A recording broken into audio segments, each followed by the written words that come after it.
Good morning, ladies and gentlemen. Welcome to the 2019 FRQs for Calculus BC. We're going to be tackling question number 6, and we cannot use a calculator. So for this question, we're given a series, and the first part is asking if a series where p is equal to 3 and x is equal to 8 converges absolutely, conditionally, or if it diverges. And in order to test these three scenarios, we're going to go ahead and take the absolute value of the series. And if the new series converges, well, it's going to converge absolutely. But if the new series diverges, we're going to have to check if the original series converges. Because if it does, then we're going to have a converge conditionally scenario. But let's go ahead and get started. If I take the absolute value of the series, and if I plug in 3 for p and 8 for x, we're going to get 5 to the power of n divided by 5 to the power of n times n to the power of 3. And this series is going to simplify further. It's going to simplify to 1 over n to the power of 3. So now, here's my conclusion. Since the series 1 over n to the power of 3 converges, because it's a p series and p is greater than 1. Maybe I'll throw it in parentheses too, just to show that I know and I don't lose any points. Because p is greater than 1, then the original series converges absolutely. There we go. 2 points for that question. 1 point for getting the simplified series, and 1 point for getting the conclusion that it converges absolutely. B, if p is 1 and x equals 8, does the series converge absolutely, conditionally, or diverge? So same scenario. If I take the absolute value of my series, then, and if I plug in my new values, we're going to get 5 to the power of n divided by 5 to the power of n times n to the power of 1. And this series is going to simplify to 1 over n, which, as we know, is a harmonic series.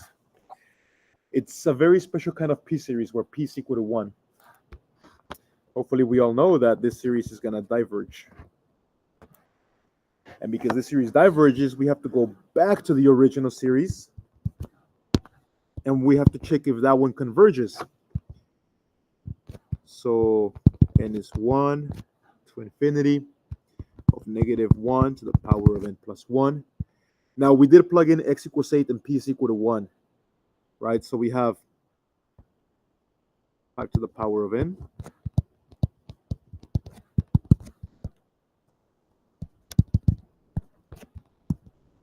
negative 1 to the power of n plus 1 divided by n. All right, so this series, does it converge or diverge? Well, this is an alternating series.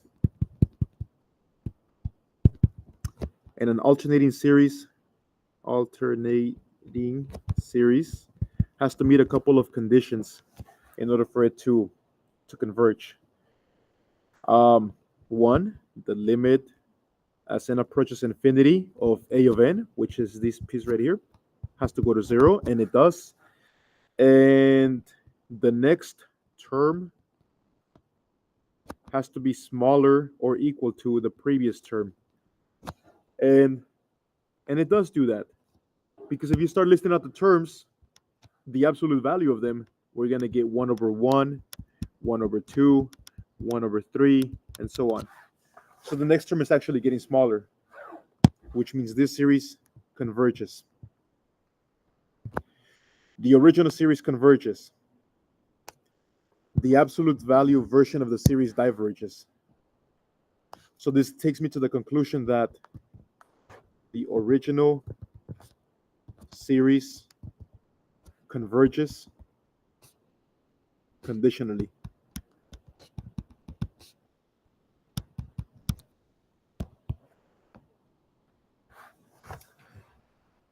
Okay. Part C. When x equals -2, what does P need to become for the series to converge? Okay. Well, let's go ahead and start building the series now that we know x equals -2. So we have -1 to the power of n plus 1 times -5 to the power of n. This series simplifies to, we can actually cross off the 5 to the power of n, but don't forget that we still have a -1 to the power of n. So that's going to be -1 times -1 to the power of n divided by np. Now, no matter what we get here,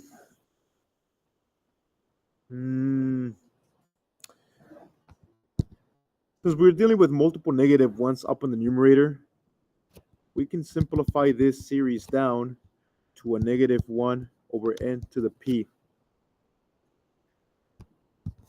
And that -1, you can always factor it out to the outside of the series, leaving you with the structure of a p series. And we know that in order for a p series to converge, then p has to be greater than 1. So the series converges when we have a value for p greater than 1.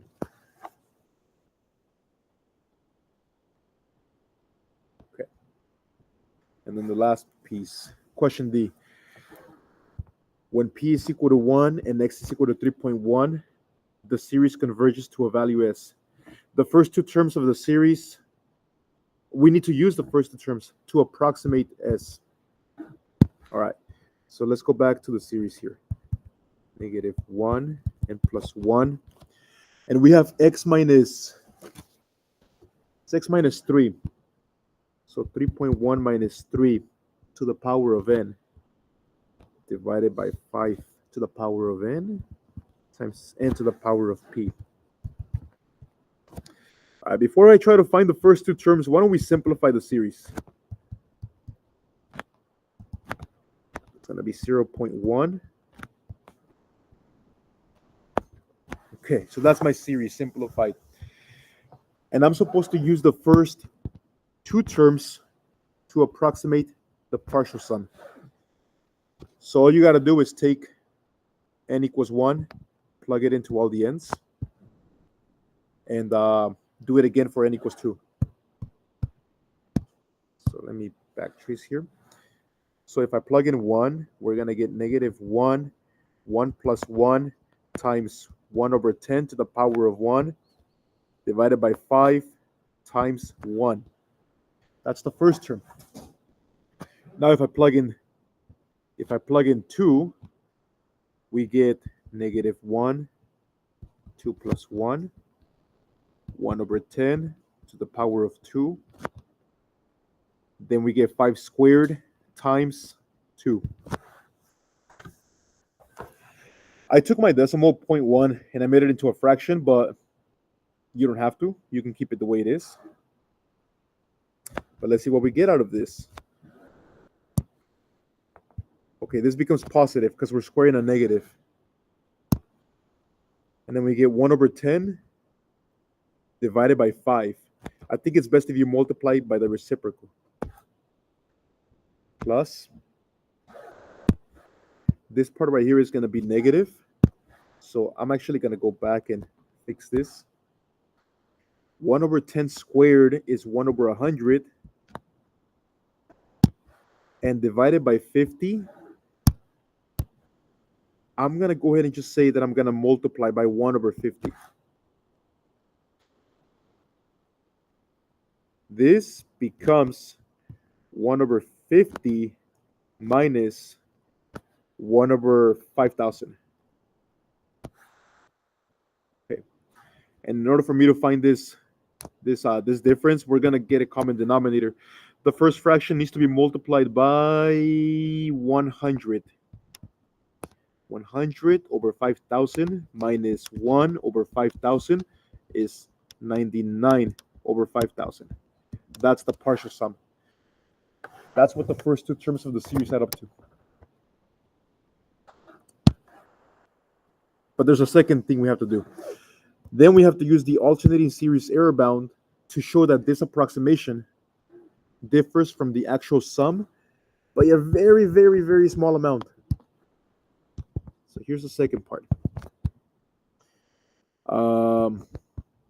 The actual sum minus the partial sum is going to be less than or equal to the absolute value of the next term. And that is the error bound. We're supposed to show that whatever we get right there is less than 1 over 300,000. So because we got a partial sum using two terms, that means we're going to have to go and calculate the third term of the series.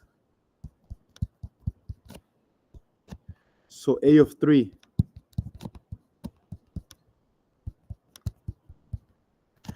And we already have the series, right? All I got to do is plug in 3 into my series. So this is what I'm using. This guy right here. So if I plug in 3, first of all, you don't even have to worry about the alternating part because we are taking the absolute value. So it's just going to be 1 over 10 to the power of 3. That's this piece. Divided by 5 to the power of 3 times 3. And that's supposed to be less than 1 over 300,000. 1/10 to the power of 3 is 1,000. Well, 1 over 1,000. And we're going to multiply by the reciprocal of this guy. Well, 5 to the power of 3 is 125. And 125 times 3, it's 375.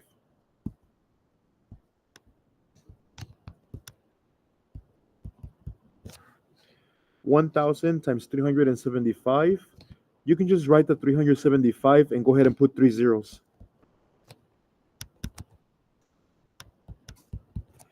And there it is. 1 over 375,000 is in fact less than 1 over 300,000. So we showed it. And that's it for question 6. Make sure you guys study your series because it looks like in every FRQ on the BC test we do end up with the series question. Okay, good luck with your studying. I'll see you guys next time.